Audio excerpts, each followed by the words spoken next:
अहिल्यानगर शहराच्या मध्यवर्ती भागात असलेल्या जिल्हाधिकारी कार्यालय परिसरात संध्याकाळच्या सुमारास अचानक पोलिसांचा मोठा ताफा दाखल झाल्याने नागरिकांमध्ये प्रचंड घबराट पसरली होती। सायरन वाजवत येणाऱ्या गाड्या आणि बंदूकधारी पोलिसांमुळे काही काळ परिसरात तणावाचे वातावरण निर्माण झाले होते।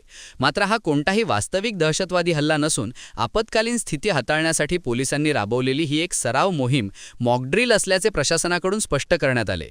या मोहिमेदरम्यान जिल्हाधिकारी कार्यालय परिसराची पूर्णपणे नाकेबंदी करण्यात आली होती। यामध्ये दहशतवाद्यांची भूमिका वठवणाऱ्या डमी व्यक्तींना पकडण्याचे नाट्य पोलिसांनी अत्यंत चपळाईने पार पाडले।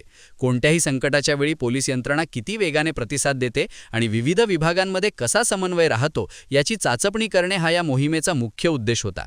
या विशेष मोहिमेमध्ये स्थानिक पोलीस प्रशासन, दहशतवाद विरोधी पथक आणि सुरक्षा रक्षकांचा मोठा सहभाग दिसून आला। ही केवळ सराव मोहीम असल्याने नागरिकांनी कोणत्याही अफवांवर विश्वास ठेवू नये असे आवाहन जिल्हा प्रशासनातर्फे करण्यात आले आहे। पोलिसांच्या या सतर्कतेमुळे नागरिकांनी नंतर सुटकेचा निश्वास सोडला।